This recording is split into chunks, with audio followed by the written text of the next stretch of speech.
Data dari Kementerian Kesehatan hari ini jumlah kasus kumulatif sudah mencapai 200.035 kasus. Data ini dihimpun tiap hari per pukul 12 siang. Hingga saat ini ada 142.958 orang yang sembuh dari corona di Indonesia. Di sisi lain ada 8.230 orang yang meninggal. Jumlah kasus positif hari ini didapat dari pemeriksaan 32.643 spesimen corona. Hari ini ada 90.952 suspek yang dipantau oleh pemerintah. A'udzu billahi minasy syaithanir rajim.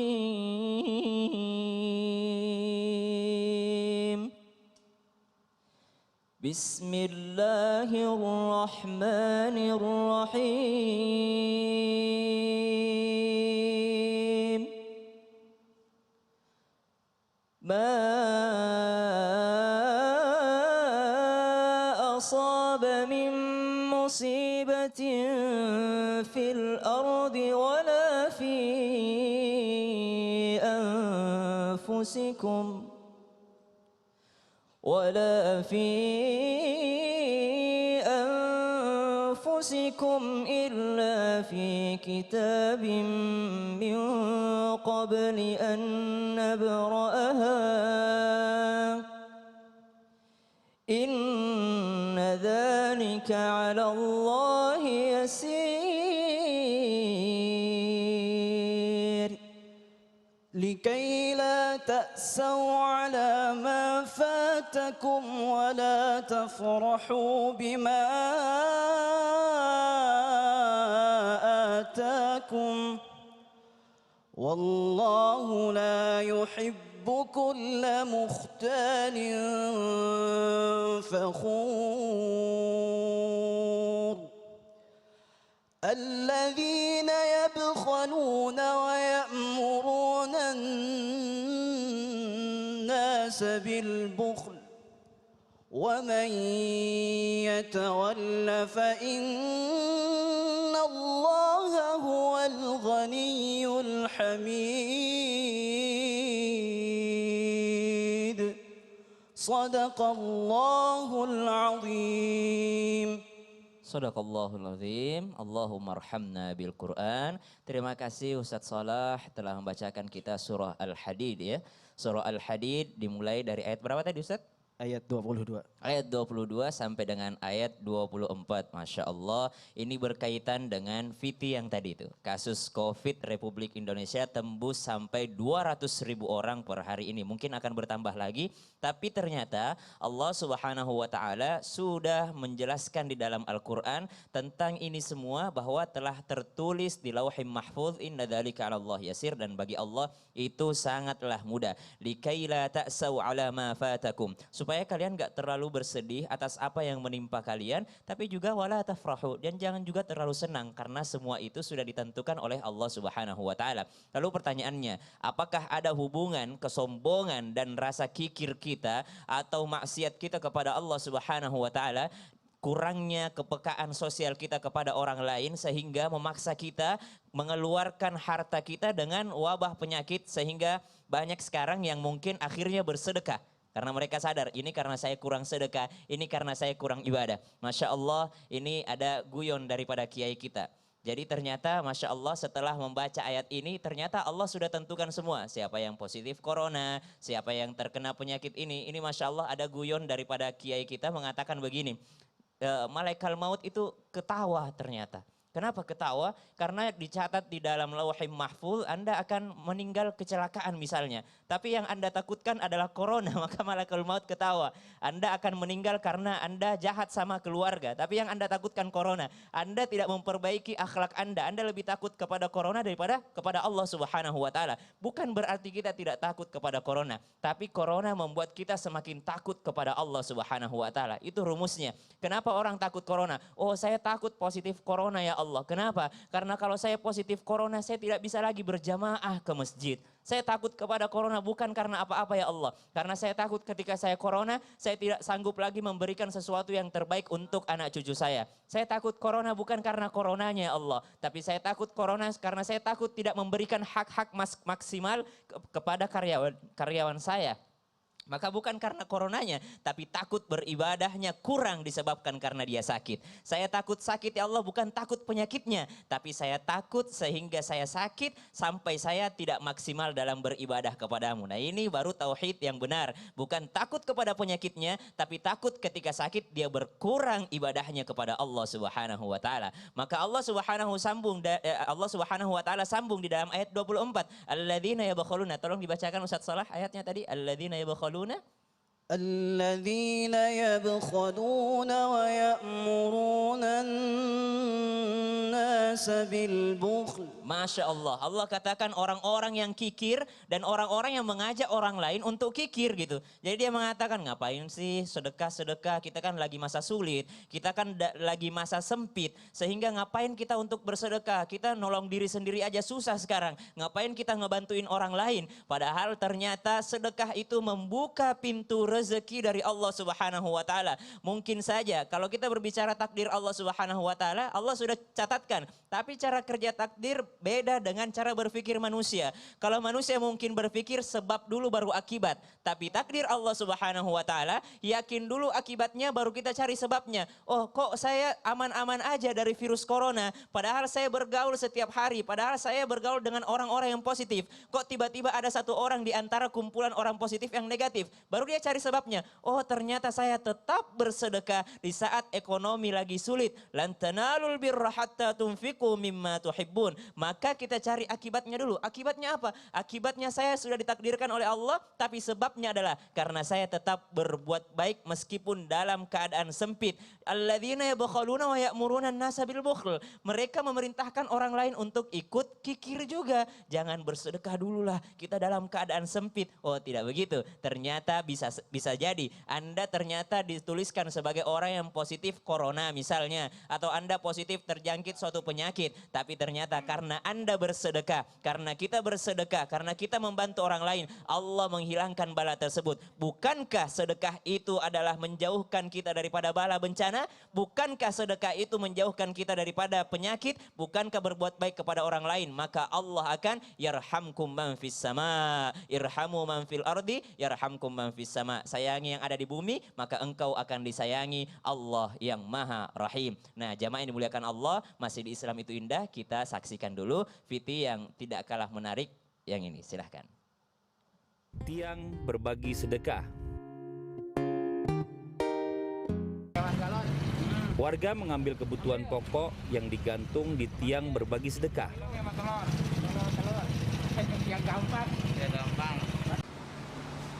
Kebutuhan pokok itu digantung di tiang Masjid Mujahidin Ciragil, Jakarta Selatan. Tiang berbagi sedekah adalah bentuk gotong royong warga di masa pandemi COVID-19. Tujuannya adalah untuk memudahkan pihak yang dibantu untuk mengambil bantuan sendiri. Hal itu dilakukan agar warga yang membutuhkan tidak merasa sungkan untuk mengambil.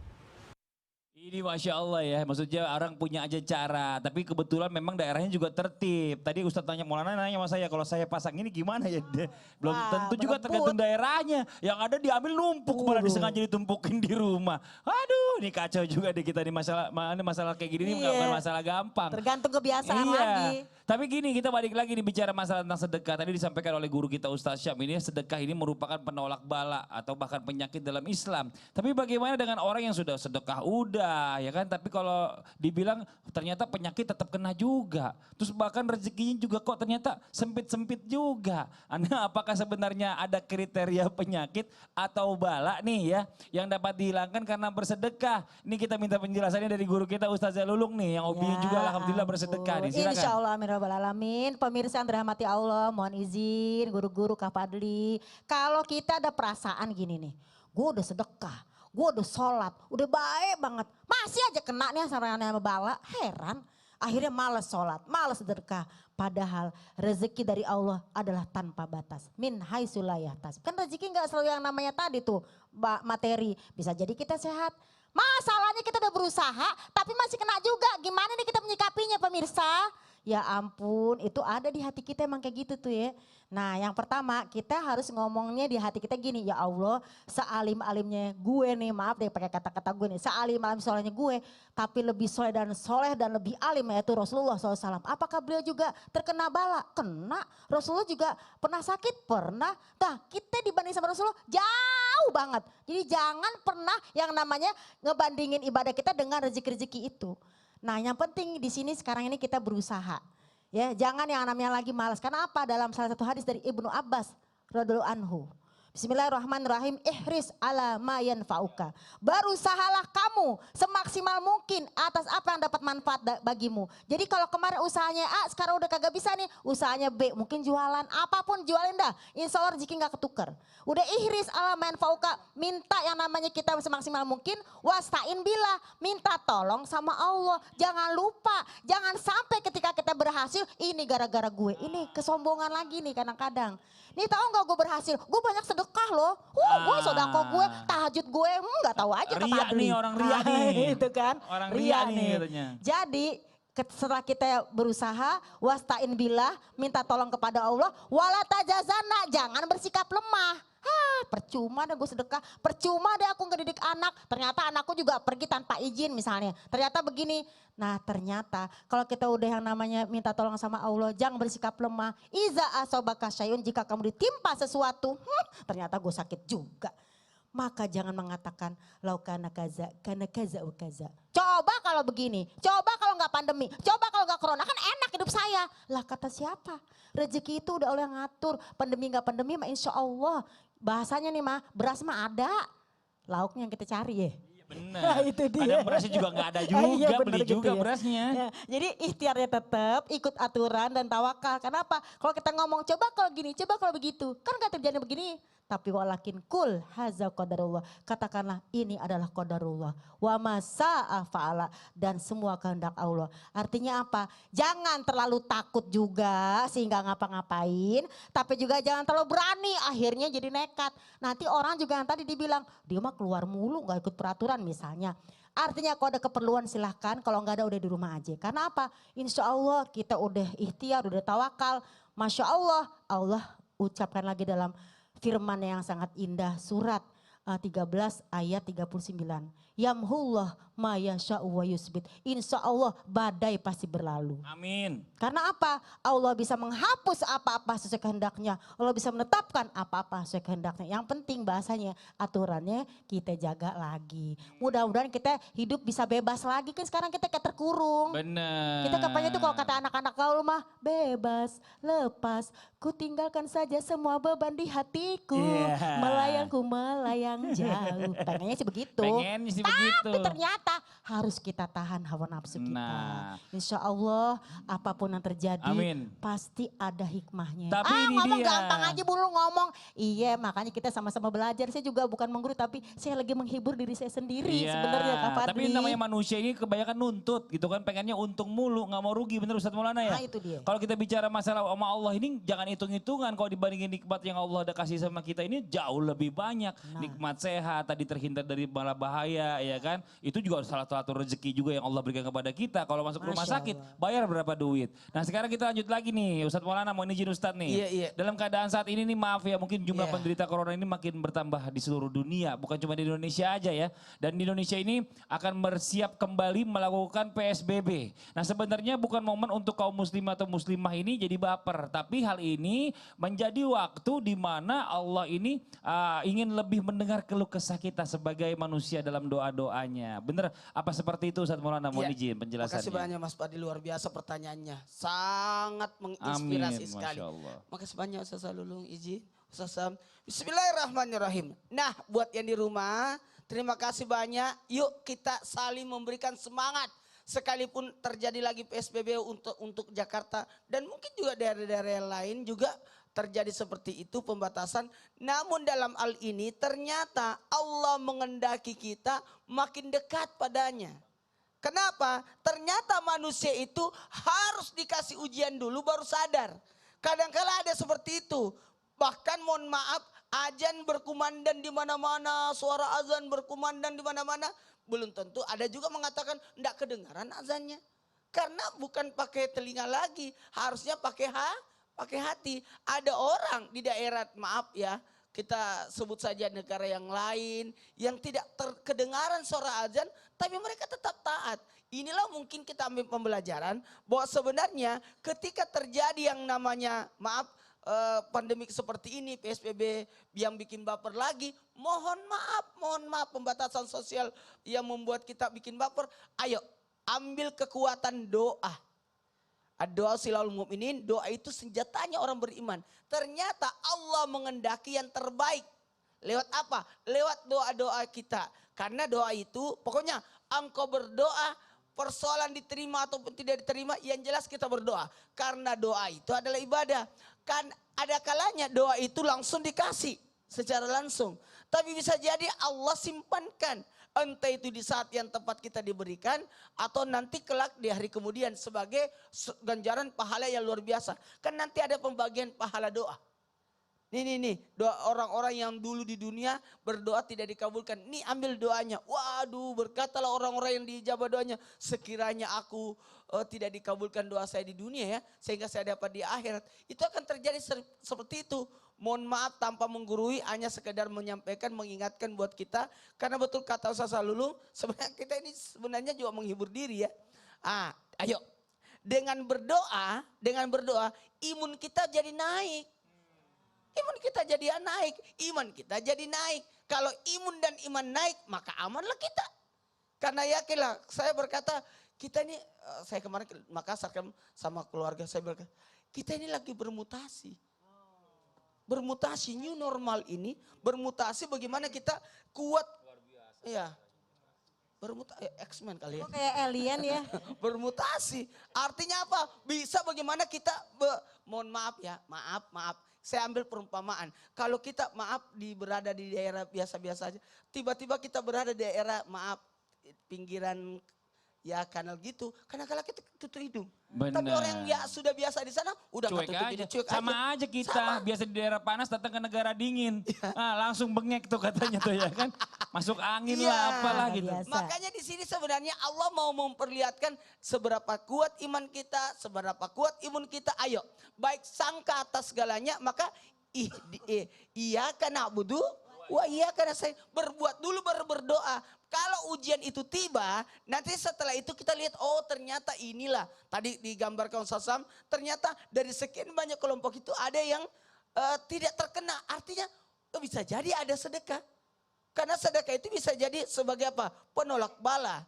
Nah kalau begitu, yuk kembali kita ambil doa. Doa itu mengangkat keimanan kita jadi kuat. Karena kita punya Allah. Mungkin corona makin membesar, tapi Allah makin...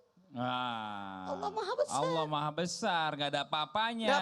Tapi gini, yang namanya semuanya nih ya, untuk mencegah tadi kata Ustadz Maulana itu bagaimana caranya bisa imun kita meningkat, iman kita bertambah ya. Untuk imun juga ini bisa dengan melakukan senam atau olahraga. Olahraga pagi itu bagus banget dilakukan sebelum atau sampai dengan jam 10 pagi, yaitu pada saat kita berjemur itu membuat imun tubuh kita naik. Nah begitu juga dengan yang dilakukan oleh sahabat-sahabat kita, saudara-saudara kita yang berada di Wisma Atlet nih. Ada senam pagi yang dilakukan para pasien COVID-19 di Wisma Atlet. Ini dia tayangannya. Senam pagi pasien COVID-19 di Rumah Sakit Darurat Wisma Atlet. Senam pagi dimulai pukul 07.30 sampai pukul 08.30 waktu Indonesia Barat, dipimpin Raiman Siregar. Ia merupakan pasien yang berada di lantai 29 dengan swab positif. Ia bukan instruktur senam, tapi mengajak sesama pasien untuk senam pagi. Kemungkinan ia tertular dari istrinya yang bekerja di puskesmas.